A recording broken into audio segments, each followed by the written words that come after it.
Online जब भी आप कम्युनिकेशन कर रहे होंगे कस्टमर से, चाहे वो SMS पे हो या व्हाट्सएप पे हो या फेसबुक पर हो, एक चीज़ का आपने ख्याल करना है, डोंट यूज़ एब्रीविएशंस। मतलब एब्रीविएशंस यूज़ नहीं करने। एब्रीविएशन किसको कहते हैं?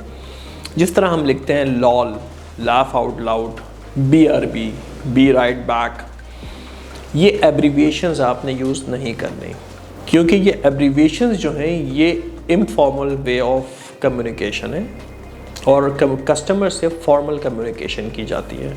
ठीक है, तो एब्रीविएशंस ना लिखिए, एब्रीविएशंस के बजाय पूरा पूरा लफ्ज़ आप उसके अंदर लिखिए। अगर डोंट लिखना है तो डो नॉट लिखिए, कैंट लिखना है तो कैन नॉट लिखिए।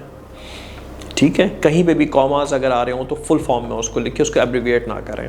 और इस ख़ास तौर पे कोई भी ऐसी चीज़ जैसे मैं टॉक टू यू लेटर, जिसको TTYL लिखा जाता है, ना लिखें। बाय ना लिखें, बाय BUBYE लोग अक्सर लिखते हैं, बाय ना लिखें। Okay sir, see you next time, hope we have fulfilled your request, hope you are satisfied, hope you are happy with us, see you again next time.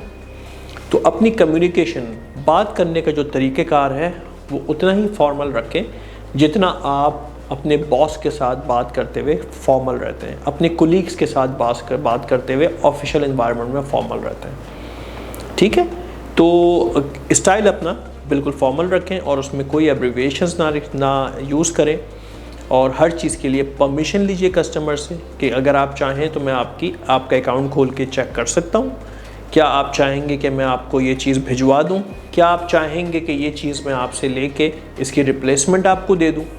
तो हर चीज़ में कस्टमर का feedback लीजिए, कस्टमर से okay करवाइए ताकि उसको पता रहे कि आप क्या करने जा रहे हैं और आप उसकी एक्नॉलेजमेंट के साथ जो भी काम कर रहे हैं, जो भी प्रोसेस फॉलो कर रहे हैं, उसकी एक्नॉलेजमेंट के साथ फॉलो कर रहे हैं। तो कस्टमर को हर चीज़ के बारे में उससे पूछिए और उसके बाद कोई प्रोसेस डिसाइड करिए कि अब इस कस्टमर को क्या चीज़ देनी है या क्या चीज़ कैसे कंप्लीट करनी है। चलते हैं अपने नेक्स्ट सेगमेंट की तरफ।